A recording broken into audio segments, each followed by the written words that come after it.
Ang daming kasinungalingan dito sa mundong ibabaw na akala natin yung pinaniniwalaan natin yun ang totoo. Akala ko din yung pinaniniwalaan ko dati yun ang totoo, pero akala ko lang pala yun, hindi pala totoo. Dami kong realization, oo. Dami ko kasing research na hindi ko lubos maisip yung kaligayahan ko kung bakit, alam mo yung napunta ako sa truth na ito. Hindi ko lubos maisip na ang daming tao sa mundo na naniniwala na yung pinaniniwalaan nila yun na ang totoo, pero hindi yung pinaniniwalaan nila hindi pala totoo. Hindi naman kasi hindi nila ma-achieve yung truth kasi ayaw nilang mag-research, ayaw nilang lumabas sa comfort zone nila. Itong comfort zone, ito ang religion. Ito na yung nakatatak na sa utak nila na kung ano man ang yun yung nakuha nila. I mean, yun yung pinaniniwalaan nila kasi yun ang itinanim sa kanila. Ang hirap i-explain kasi nga hindi talaga siya, hindi mo kasi malalaman kung anong totoo kung hindi ka talaga mag-research, kung hindi ka talaga mag-dig deeper. Ito, isa to sa nakatulong. Come out of her, my people. Pero yung ginagamit dito is Yahweh. Pero approve ako sa nito. Yung dapat gamitin natin yung totoong name ni Yahuwah, tsaka totoong name ni Yahushua, the Messiah. Hindi lang ito, pinabili ko to. Hindi lang ito, binili ng kapatid ko. Hindi lang ito yung proof ko. Ang dami ko pang nabasa. Ang dami ko pang, alam mo yung hindi mo maiintindihan yung Bible ko. Sasabihin lang ng pastor na ito lang, apostolic writings lang, dito ka lang sa New Testament. Hindi mo talaga maiintindihan kung ano ang ibig sabihin ni Yahuwah kung hindi mo basahin yung Old Testament. Sa totoo lang, dapat equip ka sa lahat ng, like sinasabi niya na I abhor man-made tradition, na yun pala ang fina-follow ng Christianity hanggang ngayon. Akala ng Christians or akala ng mga Protestants na tama yung ginagawa nila, pero magbasa ka ng Old Testament. Alam mo ba yung sabi niya na I abhor man-made tradition? Ayaw niya na gumawa ka ng sarili mong desisyon. Gusto niya kung ano ang sinabi niya, yun lang talaga ang sundin mo. Walang ifs, walang but. Hindi ka pwedeng maganyan kay Yahuwah. As in, stricto siya. He is still the same yesterday, ngayon, at sa umaabot. As in, grabe. Grabe siya. Doon ko lang nalaman na siya din ang bubuhay siya. Siya din ang papatay sa kung sino man ang hindi susunod sa kanya. Ganyan siya kalupit.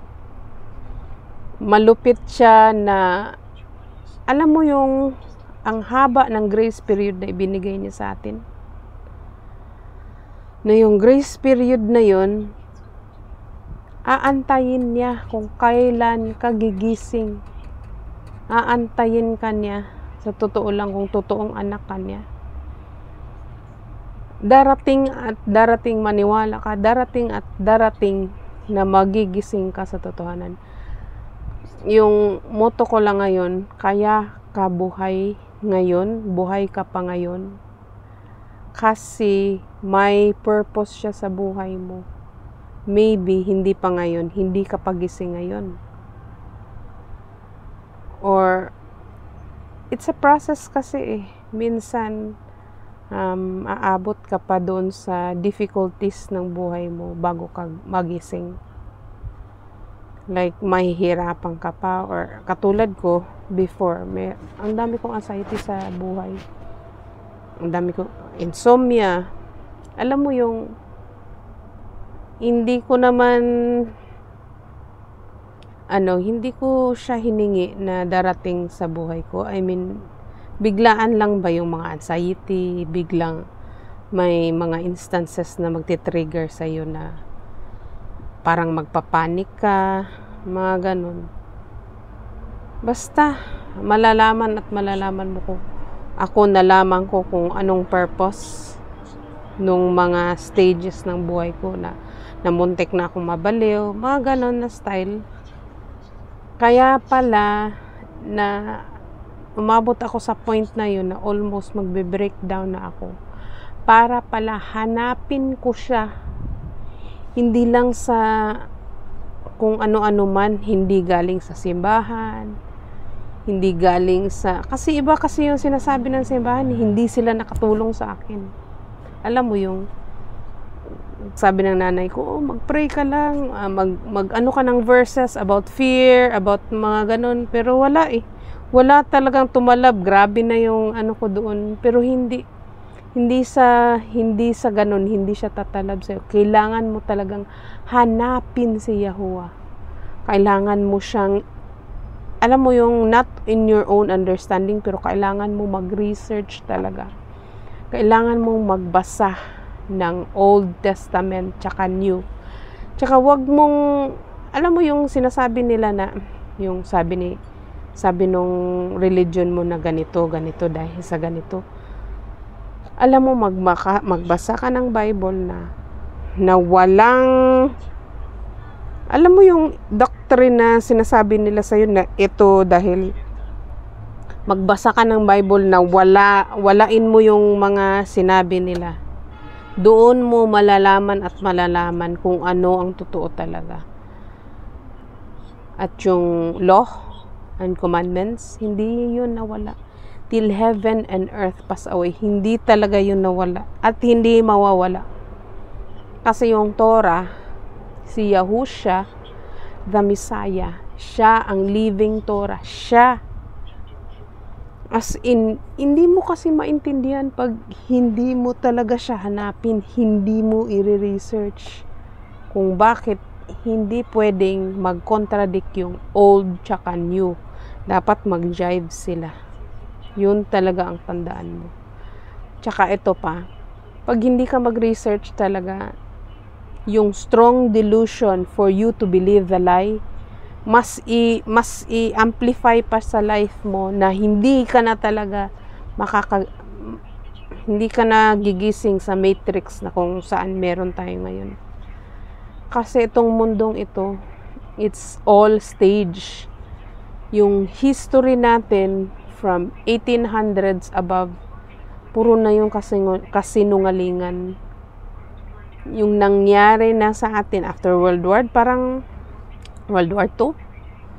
Yung government system ngayon, we are all heading to the beast system. Wala nang pag-asa.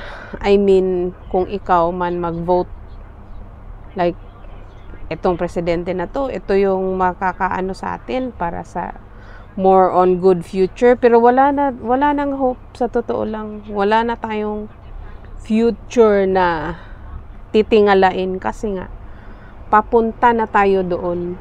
Yung plano ng World Economic Forum, yung plano ng mga elites, yung plano ng United Nations to unite all nations.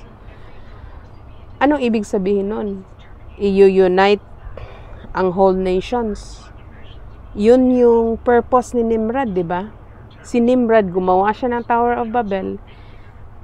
pinatrabaho niya halos lahat ng tao para gumawa ng Tower of Babel to unite.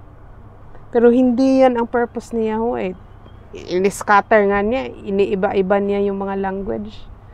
So, yung United Nations, kung alam mo lang kung sino-sino, yung mga world leaders, kung sino din ang naglagay ng mga world leaders like president sa buong mundo, hindi na yan work ni Yahuwah. For Satan is the god of this world. And siya din ang prince of the air. Tandaan mo yun. As in, mamamangha ka sa lahat kung mag-research ka lang. Sa totoo lang. Kasi doon ko talaga alam mo yung makonect yung isang dot sa isang dot. Na itong lahat ng ito sa mundo, we are all in a stage play. May director, yung director, because Satan is a god of this world. Yung director na nangyayari ngayon, it's Satan na. But may time na, may hangganan naman sila eh. After nun, si Yahuwah na kung magti-take over. So kaya kailangan natin gumising sa, alam mo yun, dapat hindi tayo maging ignorante sa mga pangyayari. Hindi tayo maging ignorante sa mga nangyayari. At kung sino-sino man yan, dapat alam natin yung mga events na nangyayari. Kasi nga, malapit na tayo doon sa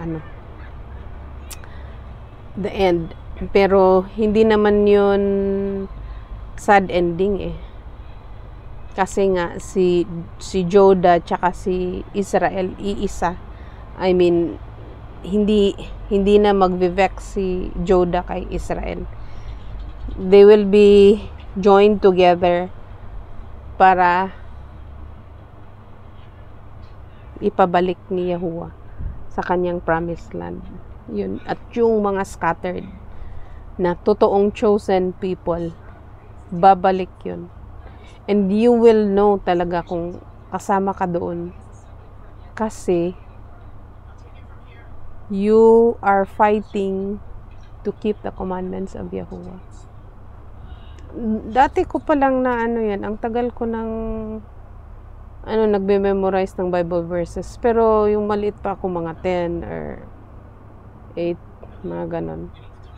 Hindi ko talaga lubos maisip na dami kong memorize about the law, about the commandments na i-keep talaga. Pero sabi nung religion ko dati na hindi na daw. Ito, naisip mo yan kung mag-study ka lang talaga. Bakit tayo dapat mag-keep ng law and commandments?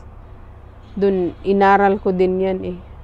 Tas, do not think I've come to destroy the law or the prophets, but to fulfill yun. Tapos yung do not think I've come to bring peace but a sword. So, may division talaga na mangyayari na kahit yung parents mo, yung kapatid mo, hindi kayo mag-iisa ng paniniwala. Totoo naman talaga na may division. So, dapat mas love mo si Yahuwah kahit kanino man. Kahit asawa mo pa, kahit anak mo pa. Pipiliin. Dapat yung piliin mo talaga si Yahuwah kaysa sa kung sino-sino man. Kaysa very close relatives man. Kahit nanay mo pa.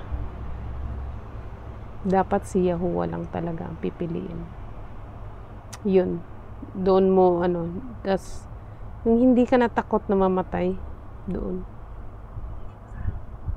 Yan ang masasabi ko. Yun lang.